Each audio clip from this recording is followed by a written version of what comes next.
મોટાભાઈ, આપ શિહોર નગરપાલિકાના પૂર્વ પ્રમુખ રહી ચૂક્યા છો. કોર્પોરેટર તરીકે આપને સેવા બજાવી છે અને અત્યારે લોકોએ તમને સ્વીકારીને અપક્ષમાંથી તમને ચૂંટીને મોકલ્યા છે. તો શિહોરના અત્યારે અનેક પ્રશ્નો છે, તો એ બાબતે તમારે શું કહેવાનું છે?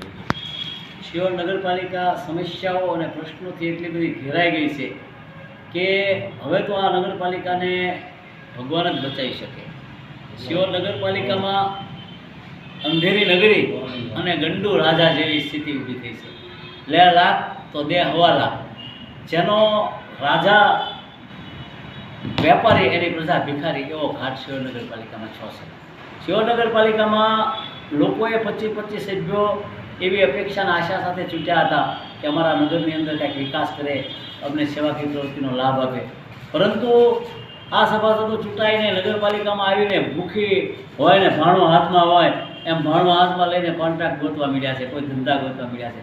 કોઈ કે મને કચરાનો કોન્ટ્રાક્ટ આપો, તો કોઈ કે મને બ્લોક નાખવાનો કોન્ટ્રાક્ટ આપો, કોઈ કે મને બાકડા નાખવાનો કોન્ટ્રાક્ટ આપો, કોઈ કે મને રસ્તાનો કોન્ટ્રાક્ટ આપો. તો પરિસ્થિતિ એવી થઈ છે કે અત્યારે શિહોરમાં સેવાકીય પ્રવૃત્તિનું માળખું એટલું બધું નીચું આવી ગયું છે કે સારા શિહોરમાં હું સતત ફરું છું લોકોની સેવામાં. 1 થી 9 વોર્ડની અંદર ફરું છું તો 5 નંબરના વોર્ડમાં ગઈકાલે જ મારી પાસે ફરિયાદ મોટી આવી કે ભાઈ કચરાની ગાડીઓ આવતી નથી. કચરાની ગાડી આવે છે તો તૂટલી ફૂટલી ગાડીઓ આવે છે. એના ઉપર કોઈ પણ જાતના કેસેટો વાગી લોકોને જાણ પણ થતી નથી. બીજી બાજુથી ચારે બાજુ અત્યારે સ્વચ્છ ભારતના લીરા ઉડી રહ્યા હોય એમ ગંદકીથી શહેર ત્રસ્ત બની ગયું છે. અમારે ગેરકાયદેસર જમીનોની અંદર રસ્તા બનાવવા છે, પાણીની લાઈનો આપી છે, અને પછી જે લેન્ડ ગ્રેબિંગ 2020નું છે અમલમાં લાવવાનું, એના માટે નામદાર કલેક્ટર સાહેબને હું એમ કહું કે તમે જનરલ સભામાં હાજર રહ્યો નગરપાલિકામાં, અને નગરપાલિકાનું બોર્ડ જ્યારે લાગવગથી ખોટા ઠરાવ કરીને સરકારની ગ્રાન્ટનો દુરુપયોગ કરવાનો જ્યારે પ્રયત્ન કરી રહ્યો હોય, નિયમ વિરુદ્ધ કાર્યવાહી કરી હોય, સરકારની ગાઈડલાઇન, સરકારની શરતો, સરકારની પરિષ્ઠનો ગેરઉપયોગ કરી અને જ્યારે વિકાસના કામ લેવાતા હોય ત્યારે એને અટકાવવા માટે માનનીય નાયબ કલેક્ટર સાહેબ ને પ્રાંત સાહેબ, તમે ને મામલતદાર સાહેબ તમારા એક અધિકારીની નિમણૂક કરો. આવી મારી માગણી મીડિયા દ્વારા છે, જેથી સરકારના નાણાં બચે અને સરકારની જમીન પણ બચે. અને છેલ્લે નામદાર CJI chief justice of India માનનીય ગોવાઈ સાહેબ અને વિશ્વનાથ સાહેબની બેન્ચે કીધું છે કે દરેક મામલતદારો, દરેક ચીફ ઓફિસરો અને દરેક પ્રમુખો પોતાના શહેરી વિસ્તારમાં આવતી સરકારની જમીનોનું રક્ષણ કરવાનું કામ એનું છે. જો એ રક્ષણ કરવામાં નિષ્ફળ જશે તો એમના ઉપર પણ મહેસૂલ અધિનિયમની કલમ 1993ની મહેસૂલ અધિનિયમની કલમ પ્રમાણે કાર્યવાહી થવાની છે. આ સ્પષ્ટ 2 દિવસ પહેલાં માનનીય ભારત દેશની સુપ્રીમ કોર્ટે આદેશ કર્યો છે. ત્યારે સરકારી તંત્ર અત્યારે લાચાર બનીને રાજકીય માણસોની પગચંપી કરી રહ્યું છે. હું તો એમ કહું કે રાજકીય માણસની લાગવગથી કેટલા લોકોના રસ્તા દબાઈ જાય છે, સરકાર ધ્યાન આપતી નથી. રોડના કામ રાખવા, ગટરના કામ રાખવા, કોઈ કહે કે મારા સરકારી જમીનના દબાણ કરવાના છે, ભૂમાફિયા દ્વારા ત્યાં રસ્તા બનાવી ગયો એટલે ભૂમાફિયા હોય એના પૈસા ઉઘરાવે. આવું ભ્રષ્ટાચારનું એક સામ્રાજ્ય નગરપાલિકાની અંદર અત્યારે છવાઈ ગયું છે. જેમ વરસાદની 8 દિને એલી થાય એવું ભ્રષ્ટાચારની એલી થઈ ગઈ છે.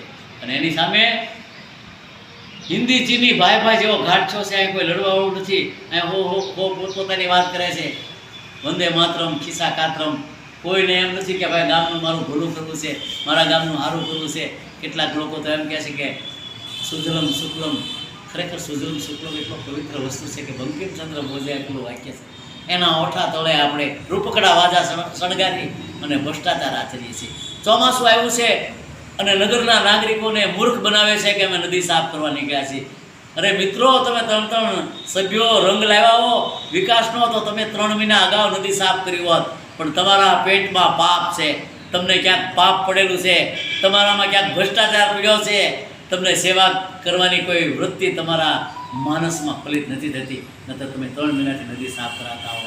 માથે આકાશમાં વાદળા છે અને તમે હળ લઈને એવા ખેડૂત ભાઈ કે હું વાવી દઉં, એમ ન વાવણી થાય ભાઈ. એના માટે ફાગણ ચૈત્રમાં કરવું જોઈએ. બીજી બાજુથી તમે જુઓ કે આ મીડિયા દ્વારા હું પ્રાંત ઓફિસરશ્રીને પણ જાણ કરું છું કે હવે હું પછી તમને લેખિતમાં પણ આપવાનો છું કે સરકારી જમીનોનું દબાણ કરાવવું એક ગુનો છે, જેને અંગ્રેજીમાં કહે છે prevention activity social activities under section 1984 મુજબ પાસાનો કાયદો લાગુ પડે છે. એ જમીનોમાં અત્યારે આ નગરપાલિકા રસ્તા બનાવતી હોય અને મામલતદાર સાહેબ ને પ્રાંત સાહેબ મૌન હોય ને કેટલાય મામલતદાર પાસેથી પૈસા લઈને ત્યાં રસ્તા બનાવાય અને જે નાગરિકો વેરા ભરે છે એને રસ્તા નથી બનતા.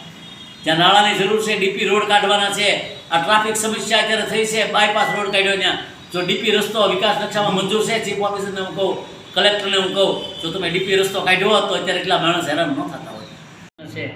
કે શું આપણે સેવા કરવા માટે નગરસેવક તરીકેની વ્યાખ્યામાંથી મટી અને આપણે કોન્ટ્રાક્ટર બનીએ તો શું આ બીજેપી છે એ બીસીસી બની ગયું, ભારતીય કન્સ્ટ્રક્શન કંપની બની ગયું છે? એનું આપણને દુઃખ છે કે જે માણસોને સેવા કરવાની છે એ સીધા આવી અને ધંધાની વાત કરે છે, તો પછી સેવા કરવાવાળો વર્ગ હવે ક્યાં થાય છે? પરિસ્થિતિ એવી આ દેશમાં અને આ ગામમાં સર્જાણી છે અત્યારે કે લોકો અપેક્ષા રાખે છે 10-10, 12-12 દિવસે પાણી મળે, ટ્યુબલાઇટો ક્યાંય હોય નહીં, જ્યાં જુઓ ત્યાં ગટરો ઉભરાય, એક અવાજે લોકોના ફોન રણકે કે ભાવેશભાઈ તમે ગટર રિપેરિંગ કરી દો, દેવુરભાઈ તમે પાણી આપી દો, અશોકભાઈ તમે લાઇટ કરી દો, કચરામાં તો કે ફલાણા બળભદ્રભાઈ તમે કચરો લઈ દો. તો આ પરિસ્થિતિમાં જ્યારે શિહોર શહેર આખું ગરકાવ થઈ ગયું છે ત્યારે મારું કહેવાનું એમ થાય છે કે ખરેખર મને દુઃખ થાય છે કે આ ભારતીય જનતા પાર્ટી એટલે કે બીજેપી માંથી અત્યારે બીસીસી થઈ ગયું છે, જેને કહેવાય ભારતીય કન્સ્ટ્રક્શન કંપની.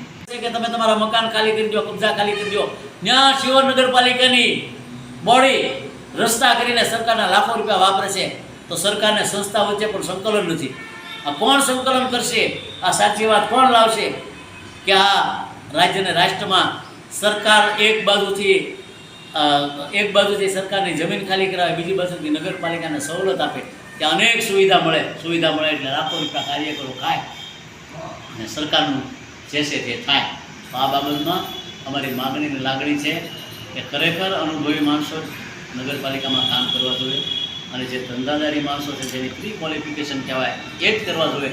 પણ જે તે મગનભાઈ ને સગનભાઈ સુનારોડું લઈને નગરપાલિકામાં નીકળી ગયા છે અને હવે ક્યારે કોઈ કરાવશો એવી અમારી માગણી લાગણી છે. વંદે માતરમ, ભારત માતા કી જય.